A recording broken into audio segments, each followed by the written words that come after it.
patriots, champions, winners. You are winners. Oh, I'd love to have your job. I'd love to have your job. And a very special hello to the greatest sailors anywhere on the seas, the incredible men and women of the United States Navy. Very special people. Thank you very much. It's a great honor. Great honor to be here. But I'm thrilled to be here among thousands of proud American patriots aboard the 100,000 tons, that's a lot of tonnage, forward deployed symbol of American might, power, and prestige, the legendary USS George Washington. This is some ship. They don't make them this way anymore, but we're not supposed to say that, but they really don't. This is great stuff. This is really an incredible GW, they call it. GW, right? And we've come this afternoon to celebrate the strength and the skill and service of everyone on this ship. So we're going to all relax. We're going to have a good time. We're not going anywhere, you know. If you go back to Washington, it's like 2 o'clock in the morning. But I want to just tell you that you are special people, and we're going to have a little fun. And I'm going to tell you how great our country is and how well we're doing, because a year and a half ago, we had a different country than we do right now. Now we're the most respected country in the world. We're the hottest country anywhere in the world. And it hasn't taken too long, but I had no doubt. I just didn't know we were going to do it this fast. We've done it fast because of people like you. So I want to thank you very much. And I want to recognize a man that you all know well, and he's a tough cookie. He was formerly our Secretary of Defense, but now he is proudly known as our Secretary of War, Pete Hegseth.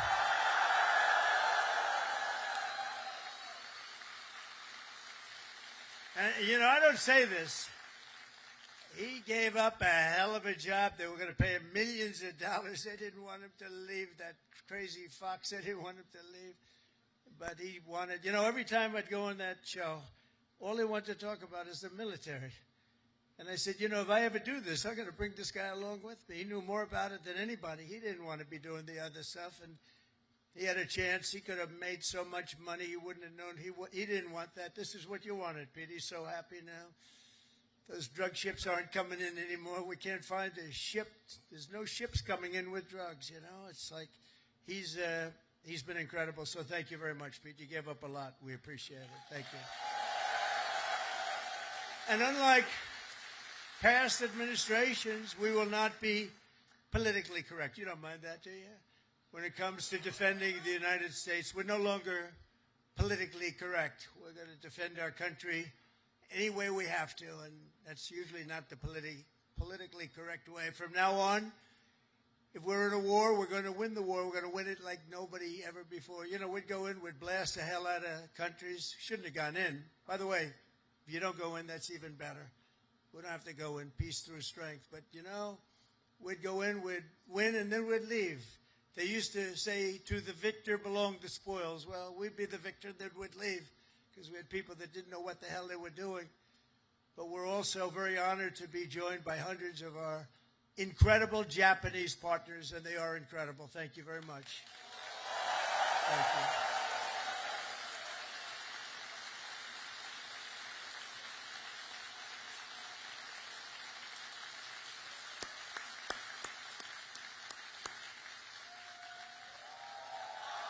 This woman, that's right. This woman is a winner. So, you know, we've become very close friends all of a sudden because their stock market today and our stock market today hit an all-time high. That means we're doing something right.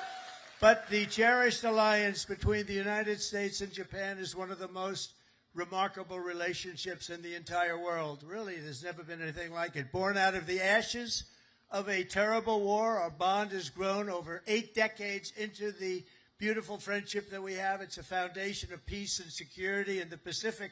You see it? So on behalf of all American sailors stationed in this beautiful country, let's hear it for our allies and the Japanese self-defense forces and all of the Japanese people that we love and respect. And I have such respect for Japan and the country.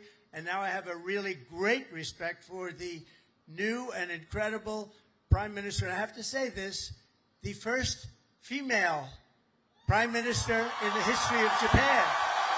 Madam Prime Minister, please say a few words. Thank you, Mr. President, and thank you all. 本日、米国の海軍創設250周年という記念すべき節目に、トランプ大統領とともに地域の自由と平和を守る象徴である空母ジョージ・ワシントンで挨拶するチャンスをいただいたこと、心から光栄に思います。This year marks the U.S. Navy's semi-quincentennial anniversary. As we celebrate the important milestone, I'm truly honored to have this opportunity to deliver remarks with President Trump aboard the aircraft carrier USS George Washington, a symbol of protecting freedom and peace in this region. でまず何よりも日夜、我が国と地域の平和と安全のために尽力してくださっている自衛隊員、そして在日米軍の、軍隊の皆さん、軍人の皆様に心から敬意と感謝を捧げます。First and foremost, I would like to express my deep respect and sincere gratitude to all the men and women in uniform from Japan's Self-Defense Forces and the U.S. Forces Japan for your dedication and commitment to safeguard peace and security of our nation and the region day and night. 6年前に、ありがとう、Thank you.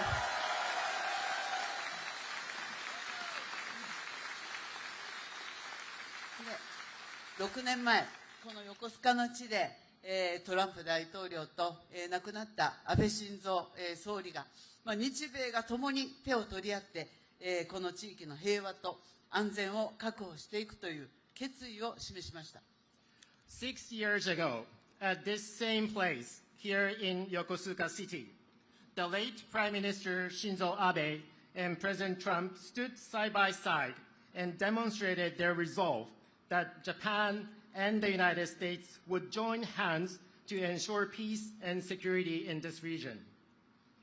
今ここに再び日米の最高指揮官が並び立ったこの機会に、私はその決意を引き継ぎ、インド太平洋を自由で開かれたものとし、そして地域の平和と繁栄の礎とする決意を新たにしました。Now, as the two commanders-in-chief of Japan and the United States stand together once again, I have renewed my determination to carry forward that resolve and to make the Indo-Pacific free and open so that it will serve as the foundation of peace and prosperity for the entire region.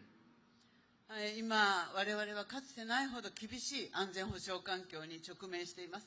平和は言葉だけではなく、確固たる決意と行動によってこそ守られます。Now, we are facing an unprecedented severe security environment. Peace cannot be preserved by words alone. It can be protected only when there is an unwavering determination and action. あちらに見える最上とマヤを含む自衛官とこのジョージ・ワシントンは数多くの訓練を重ねてきました。でまた横須賀にいる多くの、補給整備に携わっている、日米関係者の皆様、そして地域社会との絆が、米国海軍の活動を長年にわたって支えてきました。こうした幾層にもわたる日米の協力が日米の抑止力、対処力を確かなものとしております。From where we stand, we can see Maritime Self-Defense Forces Mogami and Maya, vessels of Japan's Maritime Self-Defense Force, and USS George Washington have conducted numerous joint exercises.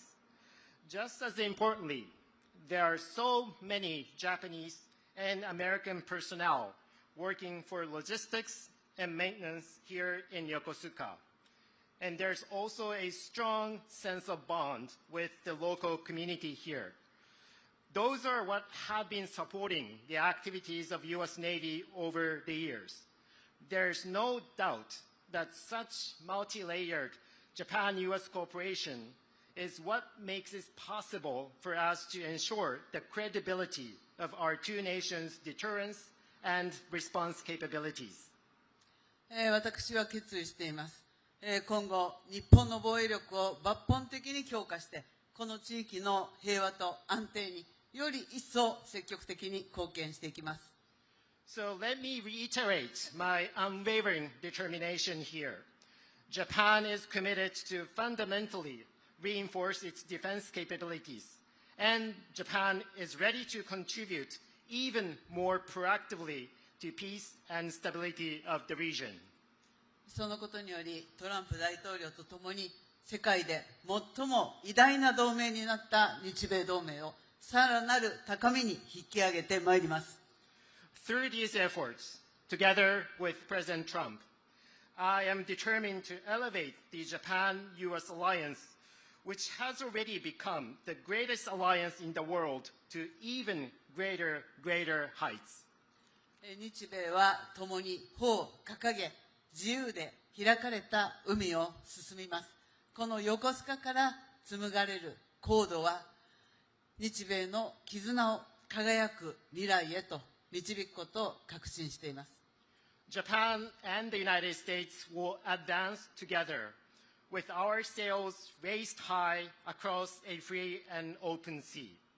And I am very confident that the sea route from Yokosuka will make our bond even stronger and stronger and bring our two nations on the path to a shining future.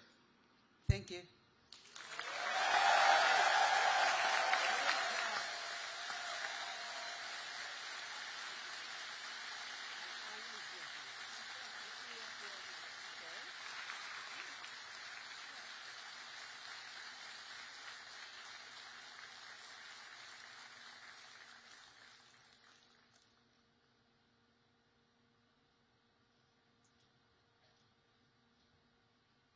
Beautiful. Thank you very much. And we will have a long, good relationship, and we'll have fun doing it. You know, you have to have fun, although sometimes it's never fun. She's tough to negotiate with, I want to tell you. But I'm delighted to report that I've just approved the first batch of missiles. You saw a couple of them coming down with me. I hugged them. We need them. They're the best in the world. Nobody has them like we have them. They all want our missiles. That's the problem. Everybody wants them. But it's the first batch of missiles to be delivered to the Japanese self-defense forces for Japan's F-35s. And they're coming this week, so they're ahead of schedule. So I just want to tell Madam Prime Minister, they've been waiting for those missiles, and we got them here right away as soon as I heard about it. I want to thank former Senator, a great gentleman, by the way. He was so popular, but I took him out, and I made him Secretary of State. I think he was born for it. Marco Rubio, thank you very much, Marco. Where are you, Marco? Great job. Great job. He was born for it. Ambassador George Glass, thank you very much, George. Good job you're doing. Thank you. And many of our outstanding uniform leaders with us today, including the head of the Indo-Pacific Command, Admiral Samuel Paparo. Where is Samuel? Hello. Good, but these are good-looking people. Could make a movie with these guys. They're like Central Cat. Look at this group of people. Commander of the U.S. Forces, Japan, General Stephen Jost. Thank you, Stephen. Thank you very much. The commander of the 7th... Oh, that's a big deal. I think, do you want to switch jobs for 1 week? Only for 1 week, all right. 7th Fleet, big stuff. Vice Admiral Fred Kacher. Fred, thank you very much. That's great. And the commander of Carrier Strike Group 5, Rear Admiral Eric Pappy Andoze. Hello, Pappy. That's great. Good. Thank you very much. And, of course, we can't forget about your command triad aboard the George Washington. There's nothing like this one. This is a beauty. And I hear your commanding officer is a big Alabama football fan. You know, I love Alabama. I love Alabama. Captain Timothy Waits, and let me just say, roll tide. You know, I love Alabama. Roll tide. Where's Timothy? Where's Timothy? That was a hell of a game this week. I don't know how the hell you pulled that one out. That was.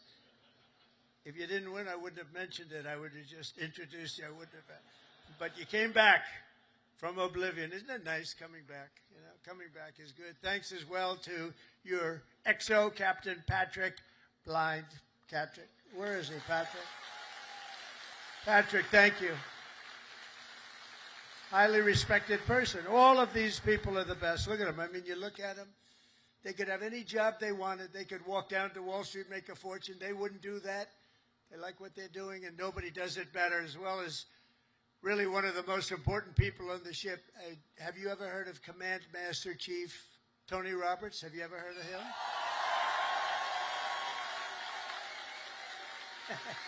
Wherever you are. Where's Tony? Thank you, Tony. He's a popular guy. And as many of you know, this month we're celebrating a truly momentous anniversary. 250 years of courage and pride, honor, and victory by the United States Navy. 250 years. Can you imagine?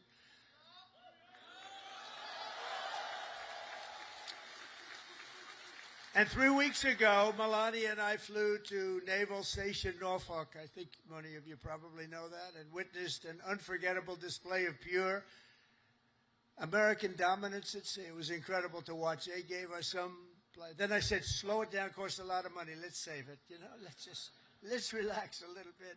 They gave us some great display, from the thunderous roar of the guided missile destroyers, never saw anything like it, to the spectacular sight of nuclear submarines all over the place, to the unstoppable force of another great American aircraft carrier. One thing was clear, that no enemy will ever even dream of threatening America's Navy. There's no Navy even close, not even close. You hear about some of them doing ships, but nobody can do what we do. Nobody has what we have. And we also have the best equipment that rides along in those ships. You see that. Nobody makes equipment like we do. Nobody makes the ammunition, the weapons, the missiles, the planes, none of it. And if they do, the American sailor stands ready to crush them and sink them and wreck them and blast them into oblivion, right? We have to.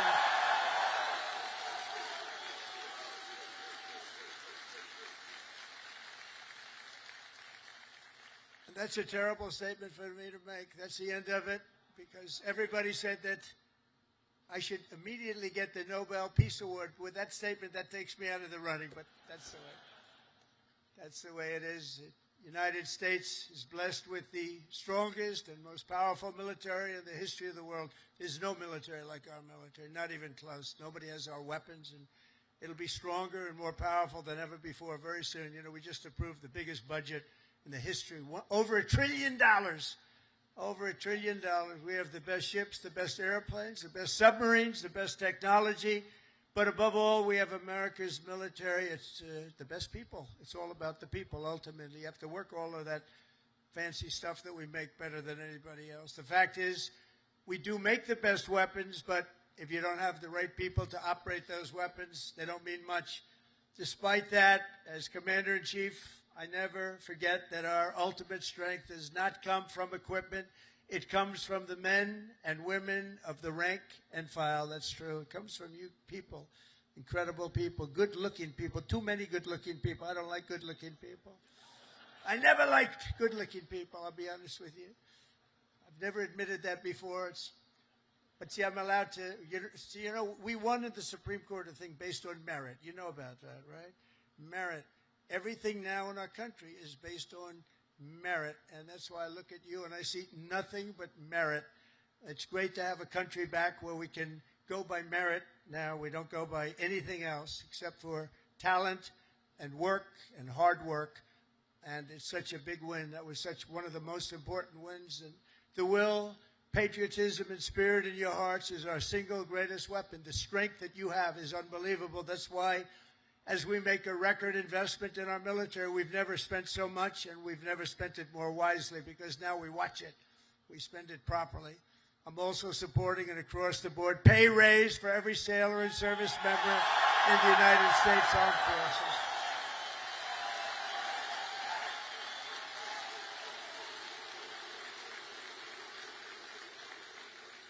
Now, if you don't want it, You want to give back to your country? Just let us know. We won't give it to you. Is there anybody in that category? Huh?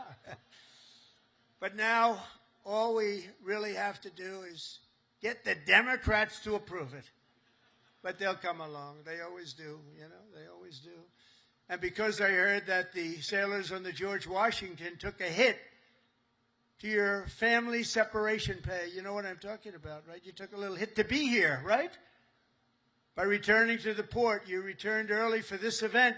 I am delighted to announce that as your sort of boss, I don't feel like your boss, but I guess I am. At least you'll be happy about this one. At my direction, we're going to make sure that you receive the full amount that you were owed for the deployment. And we're not going to deduct anything because you came in to listen to your commander. I'd like to be an admiral. I always wanted to be an admiral, to be honest. Don't tell the other people that I love so much. You know, they sit around the table, they have all those beautiful stars and stripes. But I'll tell you what I love. I will always love the admirals. I love those uniforms. And I look at these guys. I don't think I would have done very well if I had to compete with these people. They're too good. But I always felt that the Navy is a very special group of people. And I see it when I see you. I see it over the past 11 months. The spirit of our military has been soaring like never before. You know that. The spirit of our country has been soaring. After years of recruiting shortages, and we had bad ones. It was embarrassing, frankly. During my campaign, before the election, November 5th, after that, it all changed. After we won, it all changed. And now we have waiting lists with record numbers trying to join the U.S. Navy and all of the armed forces. We have literal waiting lists, and I'm pleased to report that 2025 was the Navy's single best recruiting year in many generations. That's pretty good, isn't it?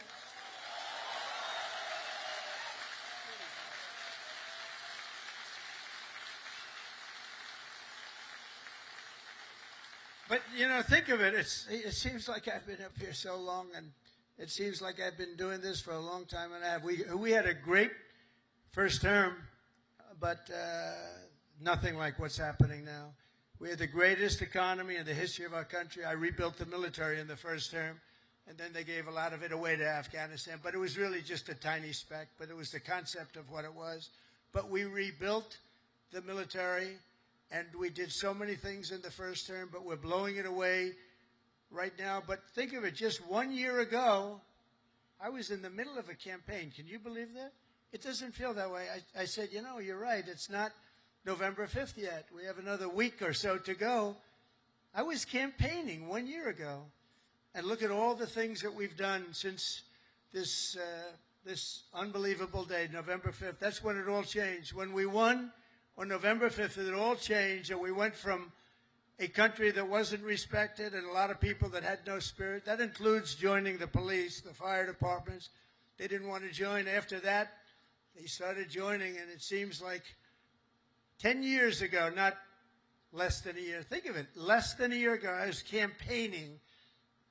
You know, we won the second election by a lot, so we had to just prove it by winning the third by too big to rig, I called it. It was too big to rig. And it was an amazing victory. And thank goodness we won, because we were in big trouble. We were in big trouble. But the new recruits, every sailor aboard this ship has answered a sacred call of duty to cross any ocean, fight any battle, and defend America and its allies with unwavering resolve. As you know, the George Washington is the only aircraft carrier on Earth that is permanently stationed overseas. It's permanent. Now, if you'd like to take a trip back to America, hell, let's do it one time. Well, I'll join you. I'd love to join you. You know, when I landed on this, it doesn't feel like a ship. It's solid. This is a solid piece of stuff. These 4.5 acres of power and steel are the front line of American freedom in the Pacific. Every day you're taking risk to keep our country safe and to defend peace and security in this incredible part of the world, working with Japan, working with other nations. I just left Malaysia. We stopped a big war with, you know that, we stopped 8 wars. Can you imagine? In 8 months, I stopped 8 wars. Like, I stopped a war a month. Think of that. That's pretty good. But I just left Malaysia. Thank them, because they helped us very much with one of them, and actually for even a second, they're great people, and they send their regards. I spent a day there with the Prime Minister, and we had a good time. But you carry out your mission bravely, you carry it out brilliantly, and on behalf of all Americans, I just want to say, and I came over to say it loud and clear, thank you very much. Thank you. Thank you. Incredible people. You are incredible people.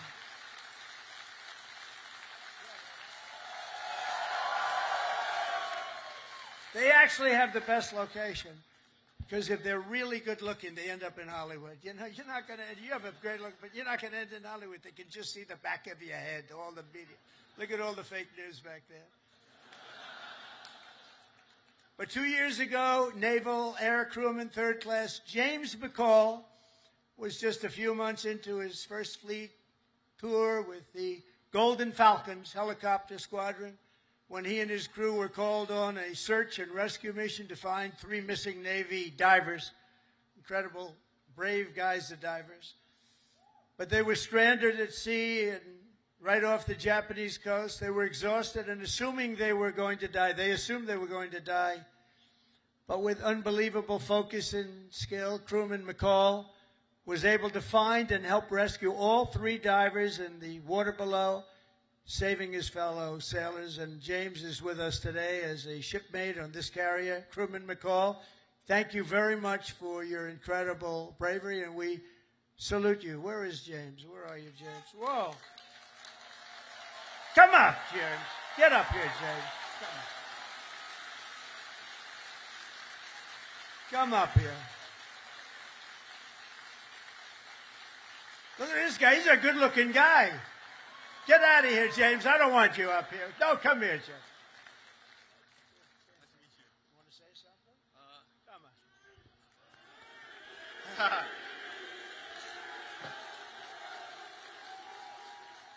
on. I just want to say I appreciate all my fellow shipmates. What I did back then in Iwakuni, it was heartbreaking for losing those loved ones down there, but we brought some back whenever we went down there. And just God bless America and all my fellow shipmates. Appreciate it. And stay a bad Larry.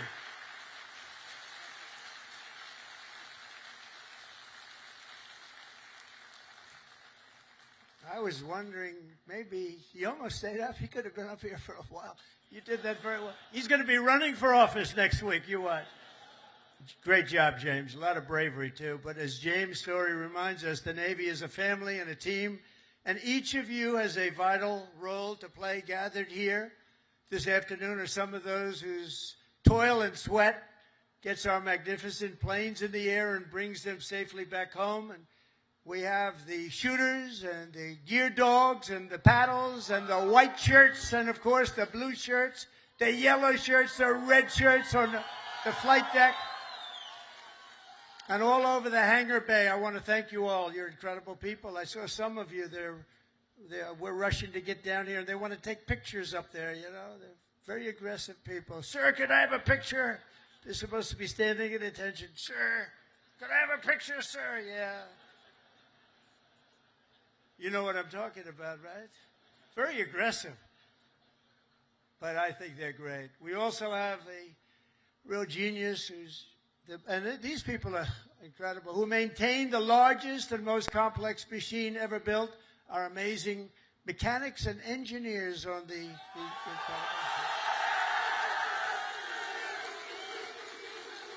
And I asked your captain, you know, I'm building aircraft, I'm building a lot of things, but I said, Captain, you got to tell me something. I know a lot about these ships. I know a lot about these things, building. I want to know, catapults, which is better, the electric or the steam? Okay, ready? You guys, that's what you do, right? This is so much better. You know, they go out, hire a consultant for millions of dollars that was never on an aircraft carrier before. So they switched to electric. I disagree with it, but that's all right. Let me ask you. We're going to go steam first and then electric. Catapults, which is better? Electric or steam? I'm going to put it in order. Seriously. They're spending billions of dollars to build stupid electric. And the problem, when it breaks, you have to send up to MIT, get the most brilliant people in the world, fly them out. It's ridiculous. The steam, they said they can fix it with a hammer and a blowtorch. And it works just as well, if not better. And I love the sight of that beautiful steam pouring off that deck. With the electric, you don't have that. So, you know, we did the Ford in electric. The cost overruns, everything else. But, you know, I hope it's going to be okay. But I like steam. We're going to go back to steam. They change just for the sake of changing. I said to the architect, have you ever designed a ship before? You know, he only did the biggest ship in the world, right? The Ford. But we're going to go back. Okay, now let me ask you the second question. Hydraulic for your elevators or magnets? You know, the new thing is magnets. So instead of using hydraulic, that you can be hit by lightning and it's fine. You take a little glass of water and you drop it on magnets. I don't know what's going to happen. So, you know, the elevators come up in the new carriers. I think I'm going to change it, by the way. They have magnets. Not every tractor has hydraulic. Every excavator, every excavating machine of any kind has hydraulic. But somebody decided to use magnets for your elevator. Maybe they're good. Which is better, hydraulic or magnets? What the hell is wrong with these people? Can I ask you, the top-ranking gentleman right here? Seriously, I'm putting out an order. I'm going to sign an executive order. When we build aircraft carriers, it's steam for the catapults, and it's hydraulic for the elevators. We'll never have a problem, okay? Do you agree? He agrees. Everybody agrees, but these people in Washington. All right. We're going to do that. I'm serious about it. It bothered me so much. I'd see the costs come in. They spend $900. This is not on my watch, so, you know, if it was on my watch, I would be very quiet about it. I wouldn't be talking about it. They spent $993 million on the catapults, trying to get them to work. And they had steam, which works so beautifully, and it has for 50 years, right? So we're going to go back. Seriously, fellas, I want to make that change. I'm going to do an executive order. I'm not going to let them continue to do this. They're trying to make it work. They're trying so hard, and they have something that's perfect. So we're going to go back on that and the magnets. Thank you very much. And, of course, we cannot forget the daredevils and the pilots of the famed carrier Air Wing 5, known as Team Badman. What the hell is that all about? Who are they? They're bad. The elite air units aboard this vessel are storied squadrons like the Royal Maces, the Diamondback, the Argonauts, the Chippies, the Titans, the Tiger Tails, the Shadowhawks, and the Saberhawks. All great, brave people. They're all incredible. You're all incredible people. Do you know, they say, and I love it. I love aviation. I actually had a brother who was a pilot. And see, Biden used to say he was a pilot. He was a pilot. He was a truck driver. Whoever walked in, he wasn't a pilot. He wasn't much of a president either, to be honest with you. That I can tell you. That we all know.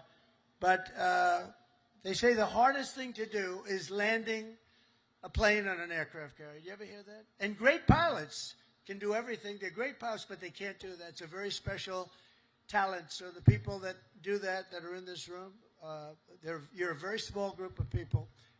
Tremendously talented pilots cannot do it for a lot of reasons. There are a lot of reasons. A lot of it's right up here. So I have great respect. The hardest thing you can do as a pilot is land. You know that this ship is so big. But when you're up there in the Pacific or the Atlantic and the waves are crashing and it's getting dark, or it is dark, which is even worse. Getting dark is better.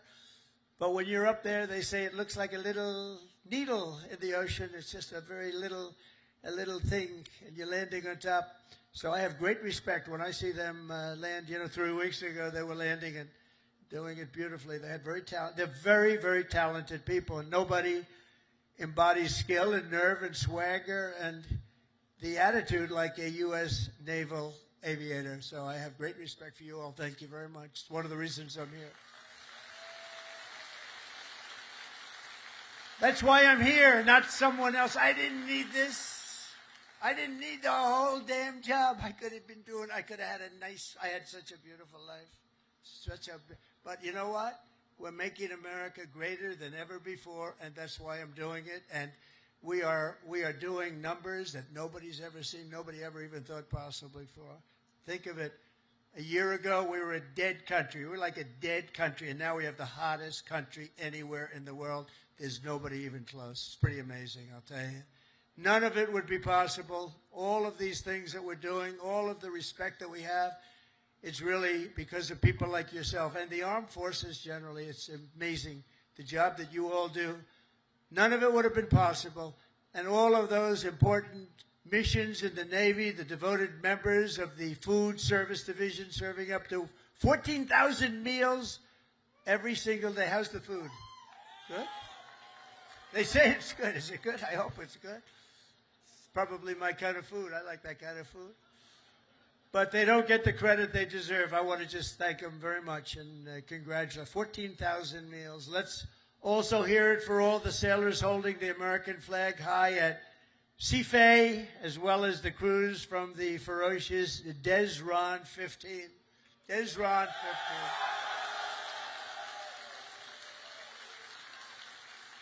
But together, the sailors here today give your very best to our nation. And as your commander-in-chief, I'm fighting every single day to ensure that we give you our very best also. We do.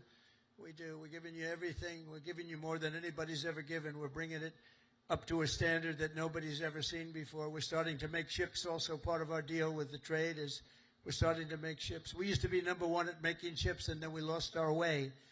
But now we're starting to make ships again, and we'll do it very soon. It's not going to take that long, but it's a process. It's not like making a bullet. It's not like it's a big, long process. We've got it going, though, I think, in the right direction. I think within a short period of time, the Philadelphia yards, as an example, is now owned by a group that's going to be making a lot of ships, a good group of people.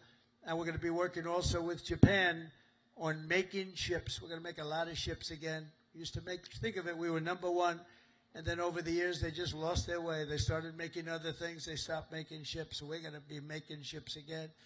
We've more than, think of this, $17 trillion, trillion with a T, pouring into the United States of America from all over the world. And that's the biggest number in the history of any country. And by the time, and this is in 8 months, really. We're here 9, but this is in 8 months. Over $17 trillion. As an example, the last administration did less than $1 trillion in 4 years. We did more than 17 trillion in 8 months. And I think by the time we finish up our first year, we're going to be over 20 or $21 trillion of money coming into our country. And I want to thank Japan, because Japan is making big investments into the United States, and they're very happy because the stock market's gone up very nicely. We've made Japan a lot of money. That's okay. But they're a big investor in our country, and we like that. But think of those numbers. We weren't doing it anywhere near. We were laughed at, and now they're all saying they've never seen anything like what's happened in such a short period of time.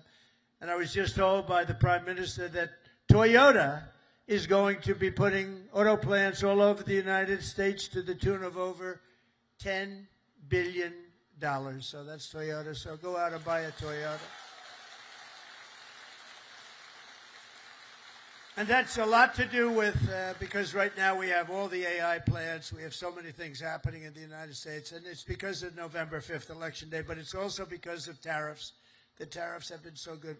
We're taking in trillions and trillions of dollars. I heard them before I came up. I heard you're all on television now. They're talking to all the networks. Everybody's covering it. Look at these characters back. Look at all of them. And and they were talking about the tariffs. The tariffs have.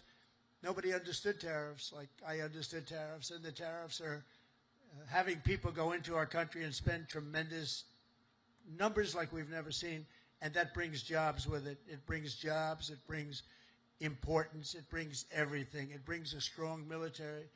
It brings a lot of things to other countries. I mean, if you look at some of the deals that we did, if India is going to go to war with Pakistan, and as you go to war, we're not going to do any trade. We're going to put big tariffs on both countries. And they said, well, I guess we're not going to go to war. 2 nuclear powers, we stopped it. But we stopped a lot of wars, tariffs. Without tariffs, we wouldn't have national security like we have it. We've never had national security like we have it right now. And literally a year ago, you had very little national security. You had people that didn't have a clue. American strength is roaring back like never before, and with your help, America is respected once more, and it is respected at levels that we haven't seen before. On my first day back in the White House, I deployed the men and women of the United States military to stop the invasion on our southern border, right? It was an invasion, losing hundreds of thousands of people to fentanyl and to drugs, and now we have the most secure border in American history. For 5 months, they said no people came into our country illegally. They came in through a legal process, but nobody came in through the southern border. Can you imagine? Even I can't, it's hard to believe that, because, and we do have it tight as a drum, but that's what we have to have. If you don't have borders, if you don't have a fair media, if you need certain things. You need a good, fair media. They're getting better. They're not there yet, that I can tell you, but they're getting better. But you need borders. You got to have borders in a country, or you don't have a country. And now we have a border that the likes of which this country has never seen before, and people respect us for it. And with the help of our war fighters, we're decimating the savage drug cartels that poison our people. 200,000 people, maybe more than that, died last year because of what came into our country. Through an open border policy where 25 million people poured into our country, totally unvetted, totally unchecked.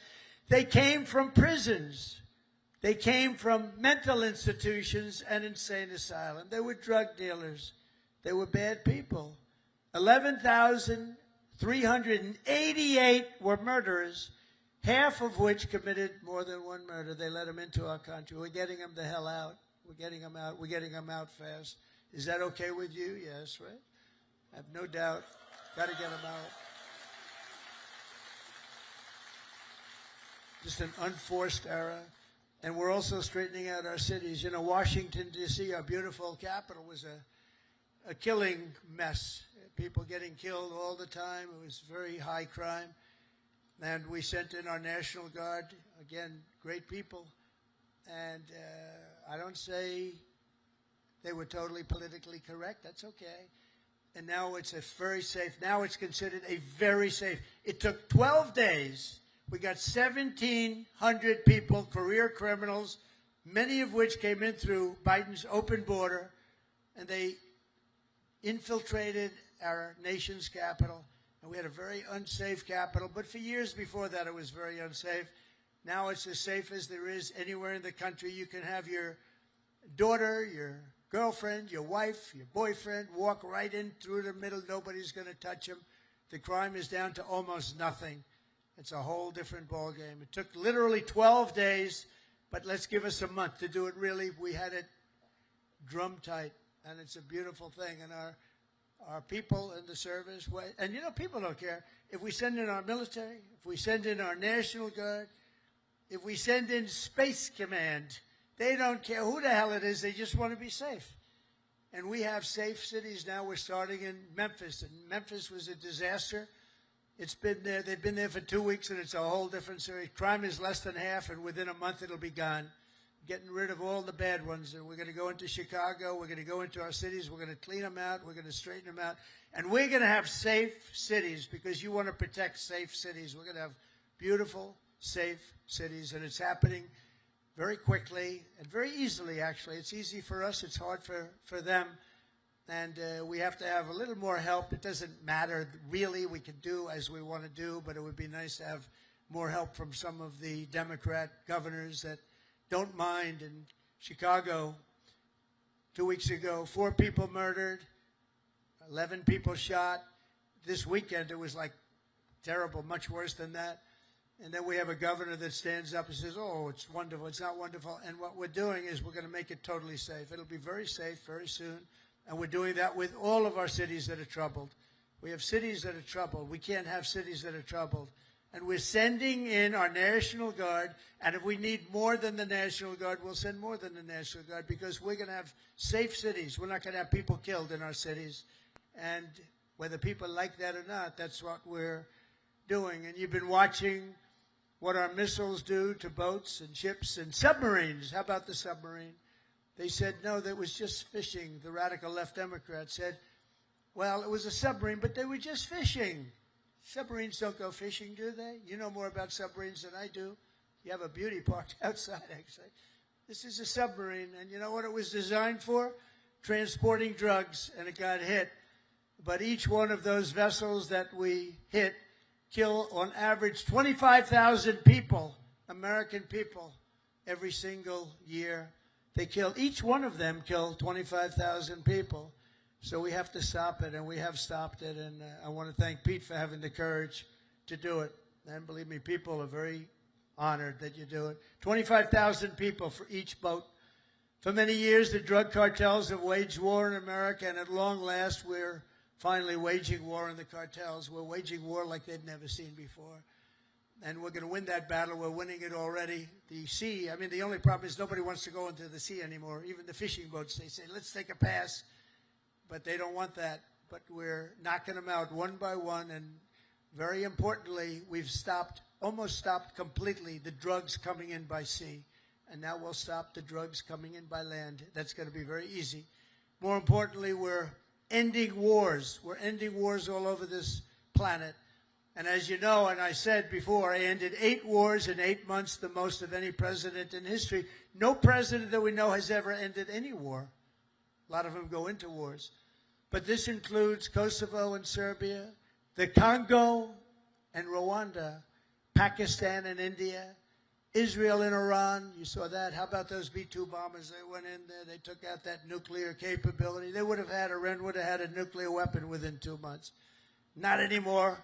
Egypt and Ethiopia, Armenia and Azerbaijan. That was going on for 35 years. Big, horrible war. And just this month, we ended the war in Gaza, in the Middle East. We ended the war in the Middle East. Nobody thought it was possible. And we also just signed a deal in Malaysia between a war that was just starting, Cambodia and Thailand.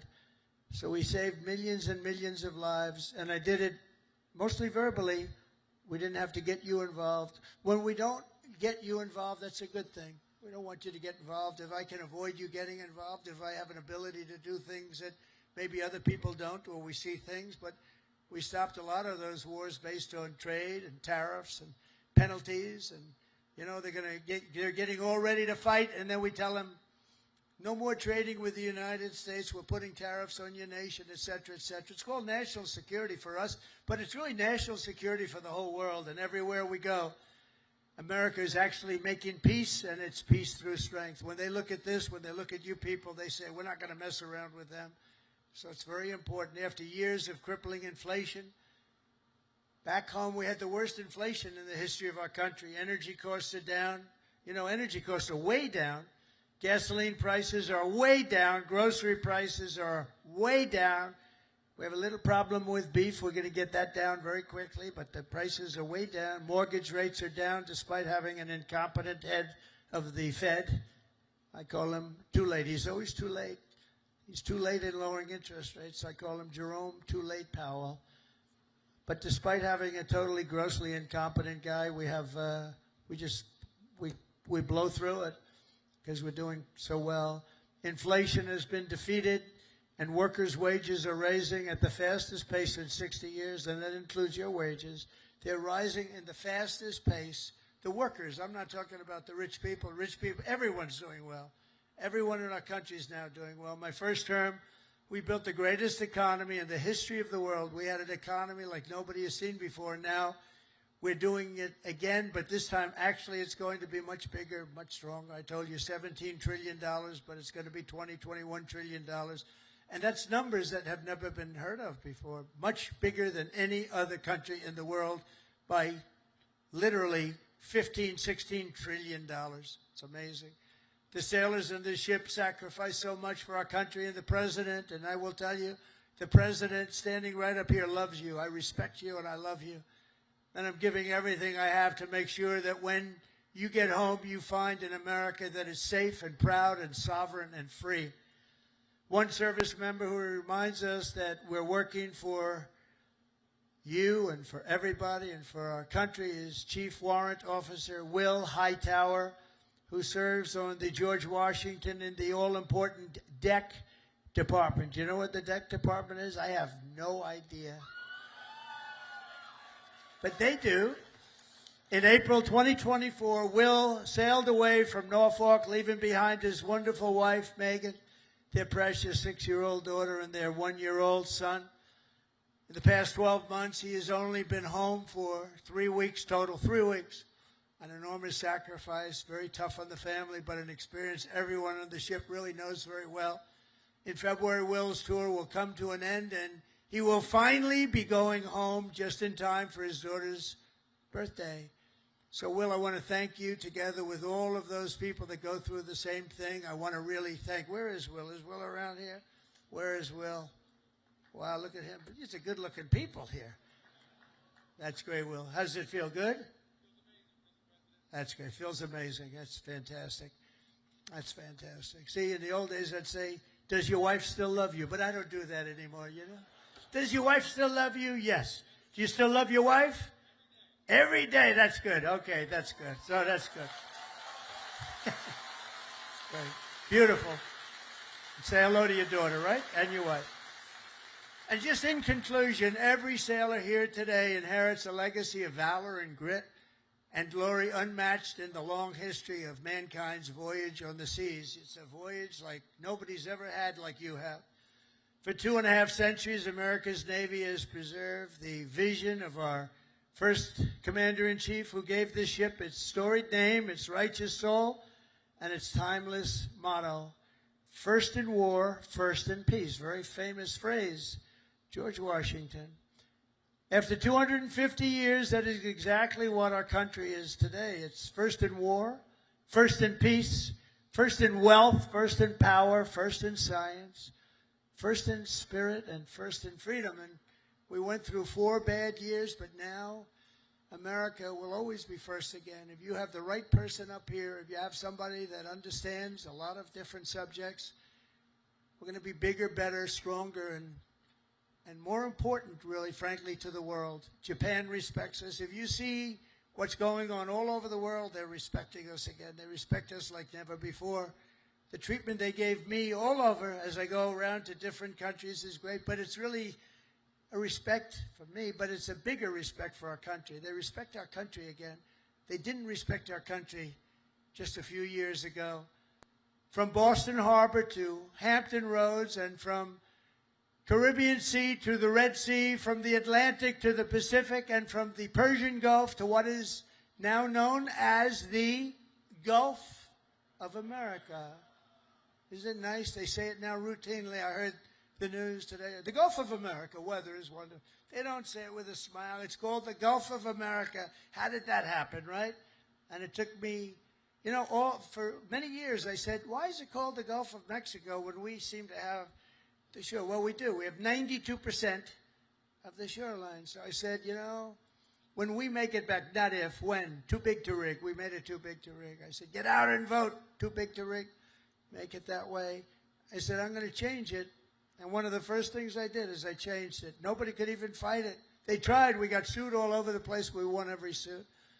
And it's now officially the Gulf of America. Isn't that nice? But our sailors have written honor, greatness, and triumph into the pages of history. What you're doing is incredible, and it's an incredible time for our country. On gun decks and flight decks and torpedo rooms and cockpits, the men and women of the Navy have poured out their blood and sweat and tears to defend the land of the free and the home of the brave.